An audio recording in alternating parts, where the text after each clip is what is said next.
I feel like we have a great team. I love my team. I love working with them every day. I think we are good at figuring out our priorities and making space for the things that do move the needle and dropping things that we feel like don't move the needle. Hey, and thanks for tuning in to another episode of Content Briefly. Today I'm talking to Hannah Geise. She's the senior content manager at a company called BentoBox. BentoBox does basically restaurant technology, so it helps restaurants streamline operations, marketing, and point of sale. We talk all about that. There are many features within this kind of suite of products. We talk all about how Hannah goes about making sure that there's content for all those different things, how she works with sales and growth and customer success. There's just so many cool stories that they're able to tell on their blog because of the kind of journeys of these entrepreneurs starting restaurants. Anyways, lots there to talk about. A lot of really good stuff.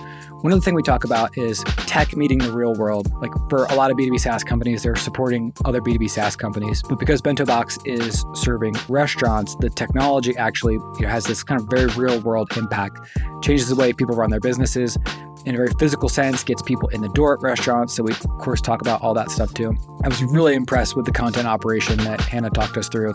They're covering all their bases. I like the way they measure stuff. We talk about their quarterly planning. So much good stuff. This is a very efficient and dense episode, and just rich with good information. Hannah, thank you so much for your time. I really enjoyed this conversation, and I hope you do too. Hey everybody, Jimmy from Superpath here today with Hannah Geise. She's the senior content manager at a company called BentoBox. This is our first time meeting, so I have lots and lots of questions for you, Hannah. But maybe first, would you mind giving us an introduction of yourself? Tell us a little bit about who you are and some of the work you've been up to for the past couple of years.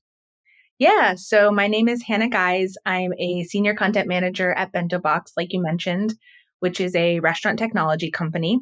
A little bit more of my background. So my first job out of college was as the social media lead for Sartori Cheese, which is a Wisconsin-based cheese company. Cool. And then about 10 years ago, I decided to move to the Boston area, which is where I'm currently still based.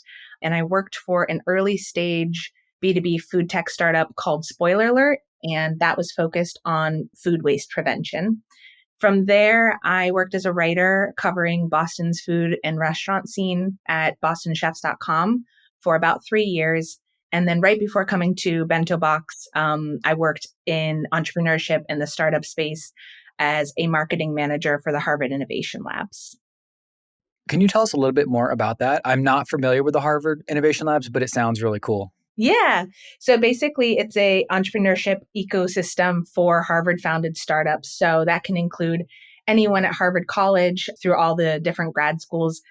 I think maybe a fun fact or something that a lot of people might not know is that there are actually 13 Harvard schools. So there's Harvard College, which is the undergrad, and then there's 12 graduate schools as well. Oh, wow. I did not realize that. Yeah.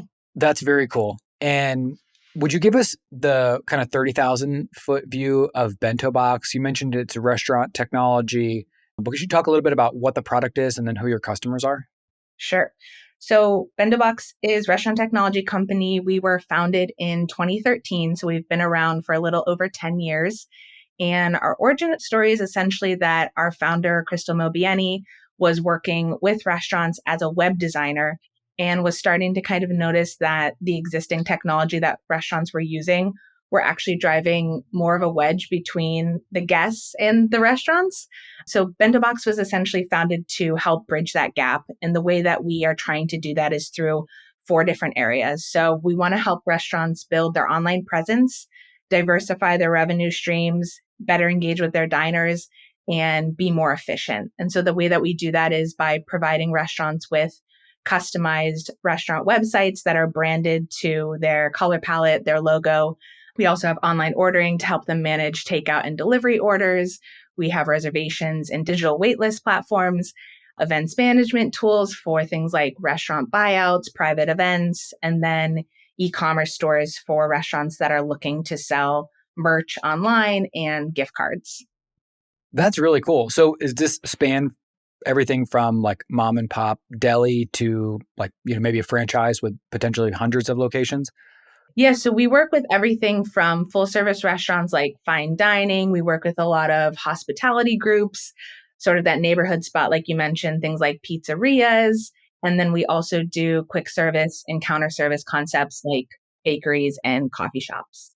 Who's the target buyer? Is it the owner? Is it a GM? Is there some other persona inside a restaurant or restaurant group that tends to be the technology person? Yeah, I think it depends on the type of product. So, in general, I would say restaurant owner, general manager. For more specific tools that we have, things like our reservations, digital wait list, events management, probably a director of events, someone who is managing catering orders, private buyout events, things like that.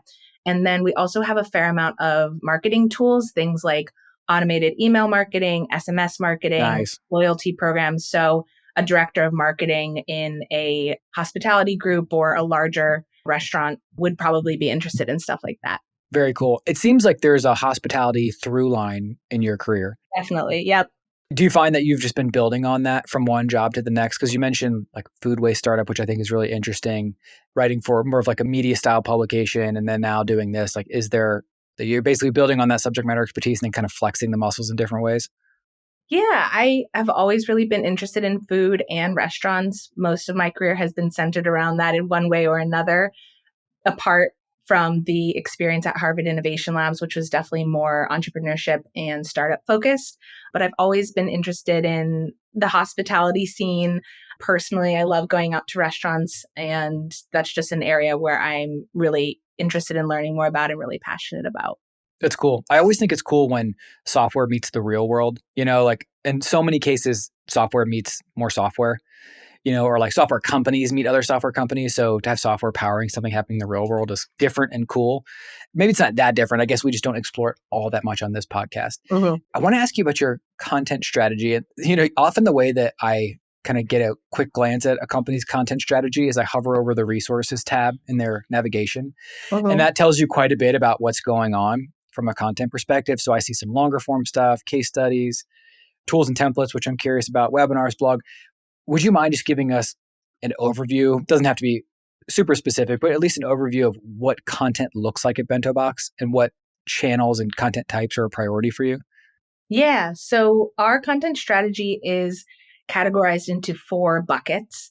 We have brand content, SEO content, acquisition and gated content, and customer content. So I can kind of dig in maybe to Yeah, each I of those love a it. bit more. So brand content is a vertical that my colleague Lenny DeFranco owns.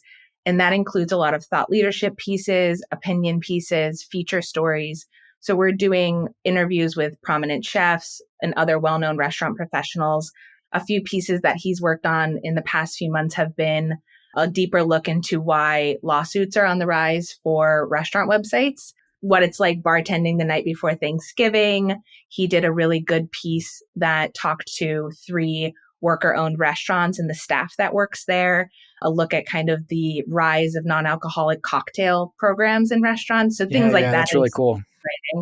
exciting. So that is a vertical that Lenny completely owns. SEO is the vertical that I completely own. So I'm working on content that's ranging from top of funnel keywords to bottom of funnel keywords. And that can be anything from on the top of funnel side, things like a beginner's guide to Facebook ads for restaurants, which is a piece that I had published back in January. Basically, real examples from restaurants of the actual ads that they're running, ideas on how to promote things in ads, and then step by step instructions on how to actually set up a Facebook ad. And then at the bottom of funnel, we're trying to rank for keywords like restaurant kiosks. That's a piece that I had published recently as well. That is essentially a buying guide for restaurants looking at adding a kiosk to their restaurant. So those two we completely own separately. And then with acquisition and gated content, we both contribute to that category. So that looks like ebooks. We do a lot of data driven reports as well. And our goal for this vertical is to capture leads and then nurture them through either our blog newsletter or through an email nurture series that we have set up. I work on, I think you mentioned there's reports and guides and tools and templates. So those are the pieces I work on. And then Lenny does all of our data driven reports. A few that he has published recently are our diner journey report, which is basically how diners discover restaurants online. We also published a restaurant tipping report last year. And we also do an end of year trend report at the end of each year that covers all the things we saw happening in hospitality and then make some predictions for the year ahead. That's very well-rounded and very professional. As you were talking through that, I was actually looking through the site, looking through the blog and the tools and templates. It Yeah. all looks really good. And from what you just described, it sounds like you have a very good understanding of all the places where potential customers could use support from content, and you're covering all of those. What does the customer acquisition look like? Are you driving people to a trial, to demos? Is there a sales team? Or like, could you tell us a little bit more about like how people actually convert? Yeah, so we are driving to book a demo. So there's the sign up page on our website. And that's the end goal, is to have someone fill out that form, book a demo, and then be connected with someone on our sales team. Got it. Okay, cool. And who creates all the content? Are you doing most of this in-house, doing some of it yourself? Do you have freelancers, agencies? Lenny and I do both we tag team it together. We do occasionally work with freelancers, and we don't have any active ones right now, but it is an in-house content team between the two of us. Nice. Very cool. Very cool. Just taking a quick look at the case study section of the site, which looks amazing. Like the whole website actually looks amazing. One of the first things I noticed actually is that there's a lot of photography. I feel like your target persona makes that, very like sort of an obvious choice. Like just as an example, like if you run an email marketing startup, like what type of photography do you use? It's like people at laptops, but there's so much like cool visuals you can bring in because restaurants are unique spaces and there's lots of people involved. And then I'm also thinking the types of customer stories you can tell must be incredible. Like the people who are starting and running restaurants have, I'm guessing, really, really cool and sometimes profound stories to tell. Are you pulling that type of stuff into the content regularly? Yeah, definitely. We try as much as possible to include customer examples in all of the content that we're writing. You mentioned case studies specifically. So my colleague Lenny owns case studies, and that's his wheelhouse. But in terms of how we integrate customers into our content, I think for me, from an SEO perspective, the idea of kind of following SEO best practices in terms of EEAT, I know some people say Mm-hmm. double eat, but to me, the experience, the expertise, authoritativeness, trustworthiness, a lot of that I think comes into play with the examples we can use from our customers on what they're doing, how they're promoting their restaurant, different examples of visuals that they have on their website. So we try very hard to include a lot of customer examples in all the content, as well as expert quotes. So I would say we have really deep roots in the food industry across our entire team. So on our brand team, I've obviously worked in food and in hospitality coverage for bostonchefs.com. We also have the head of brand as well as our manager of content and community have both previously worked for Bon Appetit. So they have really great contacts in the industry. Colby Kingston, who is our social media manager, she grew up in family owned restaurants working for them. She previously also ran social for a restaurant group. And then Lenny DeFranco, who's my content counterpart, he has previously also worked for a lot of restaurant technology companies. So I think that also helps having a lot of contacts to tap into and deep rooted knowledge in the industry. Yeah, that's incredible. Because you mentioned community, can I ask you a little bit about that? Like, what does the Yeah. community look like for BentoBox? Yeah.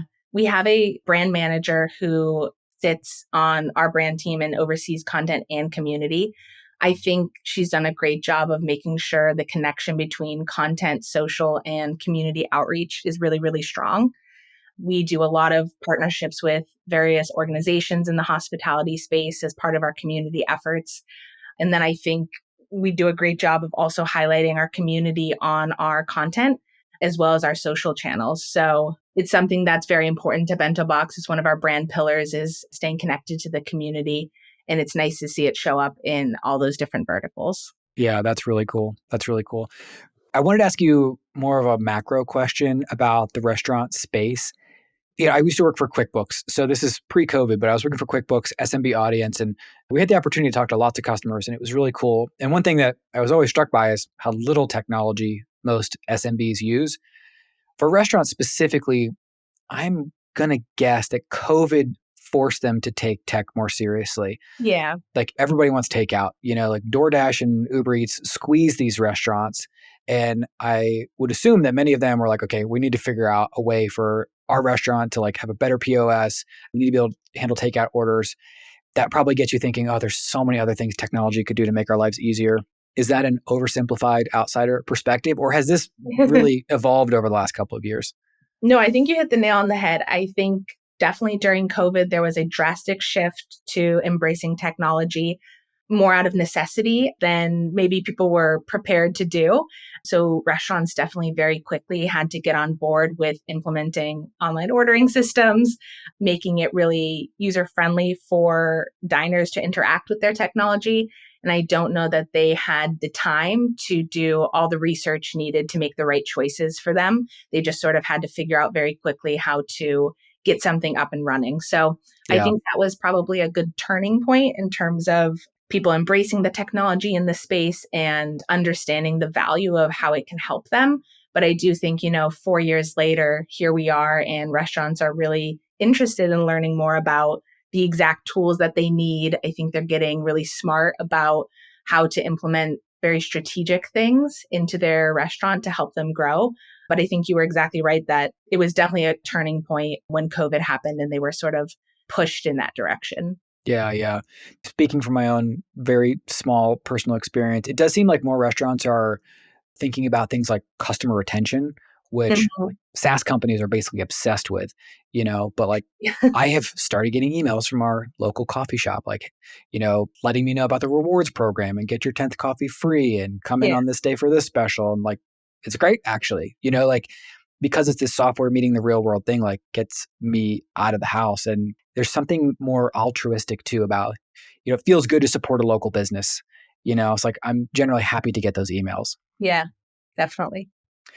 When I look at the products section of the site, so I'm hovering over the products tab, kind of as you mentioned, there's quite a few things going on within the software itself. It's really like a suite of products from stuff happening, at the counter, back office, marketing stuff.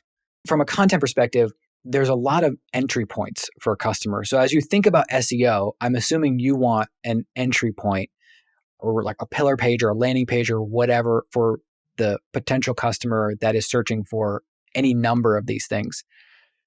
Can you talk a little bit about that? Like, do you have a list of like kind of very high priority keywords that you want to rank for that lead people directly to each of these features? Yeah, I would say in terms of the balance between are we directing people to blog content? Are we directing people to product pages? That's something that's sort of an ongoing conversation with our demand and growth team about the right mix there. In terms of the blog content that we're focusing on, I sort of keep a running list of keywords that I want to rank for. And then we're tapping into competitor analysis to see, what are competitors ranking for? What are we not ranking for that we do need to rank for? Where's there opportunity for us to rank where people haven't sort of gone into that keyword space quite yet? But I like to keep a running list just to have a backlog of something to tap into when we do our content planning. So we do quarterly content planning. Our next one is actually next week. So we'll be planning out for the summer. And it's always just helpful, I think, to have that as a resource to reference back to when we're going into those brainstorm sessions. I would love to know more about the quarterly content planning process. As specific as you're willing to be, like, what do you bring into that meeting? Do you have a list of keywords, ideas you pull from other places, refreshes that need to be addressed, other things? And then how do you actually go through the process of prioritizing what's going to actually be written or updated? Yep. When we're coming to those quarterly planning meetings, I would say the three main questions we're keeping in mind are what are the upcoming holidays and cultural moments we want to consider that are going to impact restaurants? Are there any campaigns that our growth team is running that we can support with content? And are there any upcoming product launches or features that we can support with content? And then I would say through the lens of those three questions, we will fill in brand content ideas of people we want to talk to, how SEO keywords can fit into those buckets. And so that's the way I'm sort of thinking about it rather than coming with a predetermined set of keywords, making sure it fits into one of those three areas. Yeah, yeah. Are there any tools that you find to be especially helpful for the research, the planning, the prioritization part of this? Yeah, so we use Ahrefs for all of our keyword management, ranking position tracking. So that's a tool I'm in on a daily basis, monitoring what's going on. But then it's obviously helpful to bring that data into those planning meetings. I will say, just coming prepared in terms of not only the keywords we want to be ranking for, but then having backup data around this is the monthly search volume for it. This is who's currently ranking on SERP. I think that is helpful for my team just to have a little bit more context when we're trying to prioritize and figure out how we want to slot this all in. So Yeah. I just try to make sure I'm bringing enough context that we can determine where it fits in, but not so much that it's overwhelming. Right. Right. You mentioned supporting the growth team. Are there other teams within the organization that you find yourself working with on a regular basis? I'm thinking like sales, customer success, et cetera, like the people who have that kind of like direct line of communication with customers.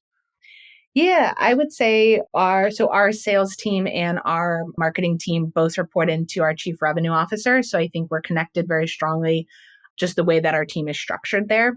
Mhm. In terms of our customer success department, there's a pretty active feedback loop between customer success and specifically Lenny, my counterpart on content. He manages a lot of the customer content, but they're always passing along things that are coming up on customer calls, not necessarily concerns, but challenges people are having, things they're having a hard time understanding. And I think that's a really helpful feedback loop for us to hear in content to make sure that we are providing information about things that maybe are a little confusing or people are looking for deeper dives on it, maybe a more robust ebook that can explain things a little bit better. So that's a very powerful feedback loop that we Yeah. have. Love it. Love it. That's awesome. I just have a couple things here that I just want to tick through. These are some of our kind of like nuts and bolts questions that we talk to everybody about. One is metrics. Are there key metrics that you personally are responsible for? And if so, how do you go about measuring and reporting on those? Yeah. So every 2 weeks, I go to our marketing leadership team meeting and I report out on 4 specific metrics in that meeting. I do 1 through 3 position keywords, 4 through 10 position keywords. To be clear, the number, not the exact keywords. Sure. And then organic search traffic that's going to the blog and the traffic value that we're generating through those keywords. So that's on a 2 week basis. I go to that meeting and I pull those directly from Ahrefs. And then on a monthly basis, we do a monthly content retro that we look at as a content team, but then is distributed to the broader marketing team. So that includes a lot more metrics than just those 4. We're looking at the total number of blog posts that had been published in that month. So that's an output metric that we measure. We're also looking at the number of MQLs, SQOs, demos held, and deals from content. Things like unique users. We're looking at the top 10 page views and the acquisition channel that those came from. I mentioned before, we do have a blog newsletter. So that's something we're actively working on growing right now. And we track blog subscribers on a monthly basis. We also have blog CTAs sprinkled throughout blog posts. We have 4 categories for those. Ones that go to our demo request page, gated content landing pages, on-demand webinar landing pages, and then product pages. So we're tracking the conversion rate on those CTAs.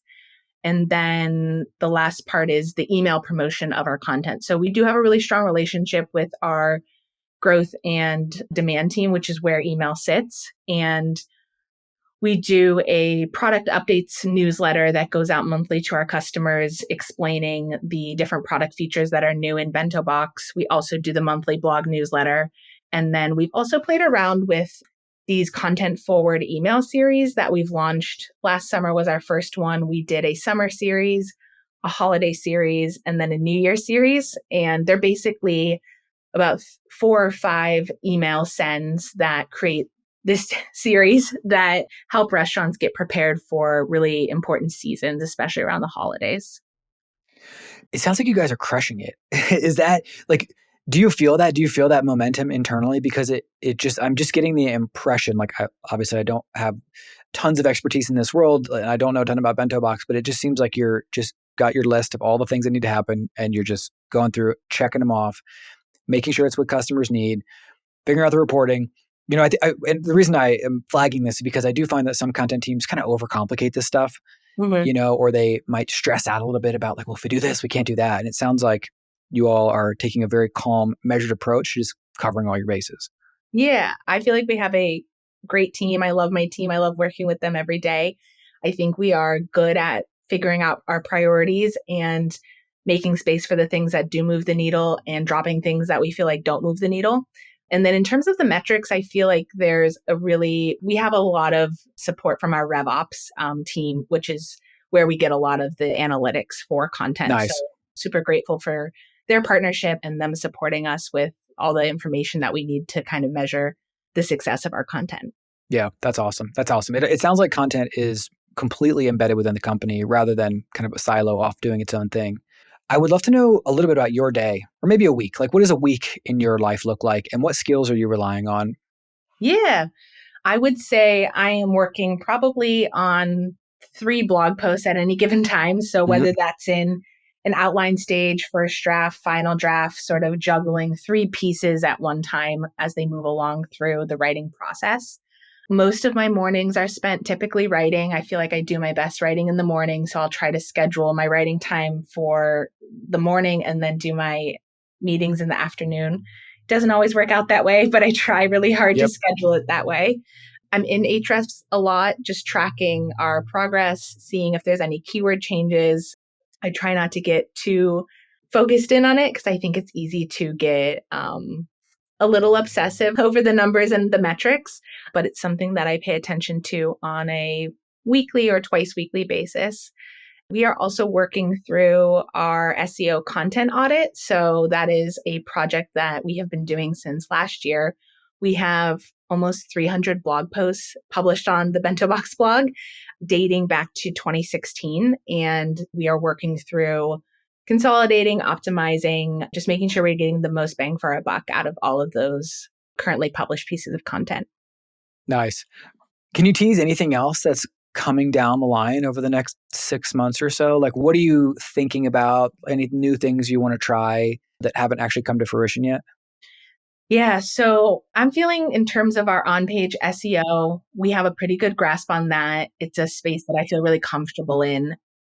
For me, a priority is revisiting our backlink strategy. It's something that we had talked about last year and that we've been interested in circling back to. So, one thing we're playing around with right now is this idea of creating linkable assets to try to get sort of natural organic backlinks.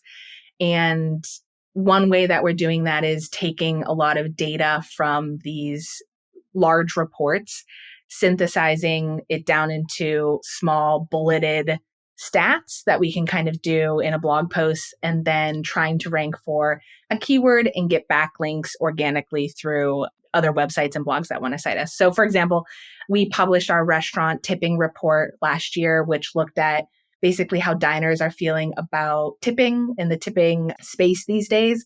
And a few weeks ago, I had pulled out just the best stats I felt like came out of that report. And we published this piece, which is 47 restaurant tipping statistics for 2024. And so that's something that I'm interested in playing around with more around different experiments we can do with backlinking. Also looking into guest blogging, whether that means blog posts from other sources on the BentoBox blog or us going out to do guest blogs for other blogs as well. So backlinks is definitely something top of mind for me. Yeah, that totally makes sense. I'm actually looking at the tipping report right now. And if there was ever a linkable asset, this is it, particularly because the topic of tipping has kind of like hit the cultural zeitgeist, like there's memes about tipping. Every restaurant's got an iPad. Like it's become a thing that people talk about now. And I'm guessing there's probably not a ton of data around this. So you've put that in place. And I'd be very curious to check in 12 months from now and find out how this has been as a backlink strategy. Yeah. And I also wanted to ask you about things that have surprised you. Have there been any pieces of content that you've worked on that have delivered a surprising result? Like, as an example, like, is there anything you put out that you didn't think much of, but then actually it caught on and has produced outsized results for you? Or vice versa, has there been something that you put a ton of effort into that you were maybe disappointed with the results of? Yeah, we do have a lot of organic search workhorses that continue to perform pretty well for us.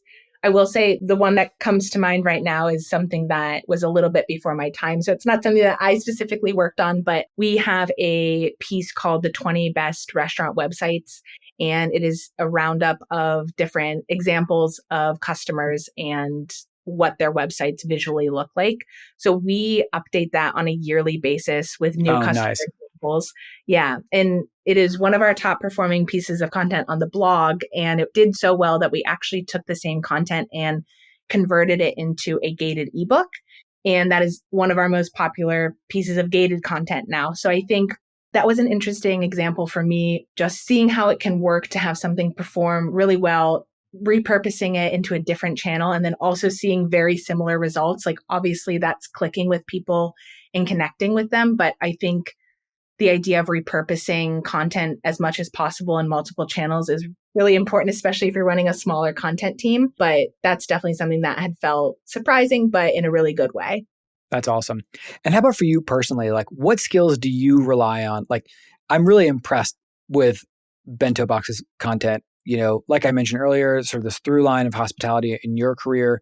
Do you consider writing to be potentially your greatest strength, or are there other skills you've kind of layered on top of that you feel have made you personally successful? I would say, honestly, time management has been a Oh, helpful yeah, skill. yeah. I use it's called Time Timer. It's the brand of the timer, but it is a large timer that sits on my desk. And I don't quite follow I know that there's things like the Pomodoro technique or, more specific actual tactics that you can use. Typically, I'll just set it for about 30 minutes and then try to do some deep work on a project and then take a little bit of a break. So that's something that's been helpful for me. I also really like calendar blocking. So just blocking off the exact tasks I need to complete right on my calendar to make sure I have the time for them. And then I do have my just sort of weekly to-do list in a Google Doc that I plan out each day. On Mondays, I'll plan out the entire week, and then I'll write down sort of the 3 to 5 things that I need to get done each day in the Google Doc. Nice. I love it. The timer, that's a piece of hardware, or that's a app on your computer? It's a piece of hardware. It's like a little Oh, timer that's cool. on my desk. Yeah, it's called Time Timer is the brand. Okay, cool. I'm gonna look into that. That sounds like something I could use. I've tried apps and I just feel like none of them really, like, they're all too small. They're not intrusive enough. Like, I feel like you need a clock ticking down to take it seriously. Exactly. And I do think the physical separateness of it from the computer and the digital space is very helpful for me to not get distracted by other browsers. So Yeah, that's a great idea. Cool. Hannah, so good to chat. So good to meet you. As always, I encourage people listening, go to the website, go to Bento. It's getbento.com. Go there, check it out. It's a beautiful website. The content looks great. You can kind of get a sense for how the content strategy that Hannah describes is actually playing out in real life. So go check it out. And even though the persona may be different than the one that you're selling to, there's always stuff to be gleaned when you hear a content marketer describe what's happening and then go see it in real life. So we'll definitely link to that for folks. And how about you personally? Where can we send people to connect with you? yeah, I think the best place to connect with me is on LinkedIn. So I'm on LinkedIn, Hannah Geise. You can find me there. Cool. Link will be in the show notes. Hannah, thank you so much for your time. We really appreciate it. Would love to do a catch up with you at some point too. Thank you so much for having me on, Jimmy. Absolutely. Take care. Bye.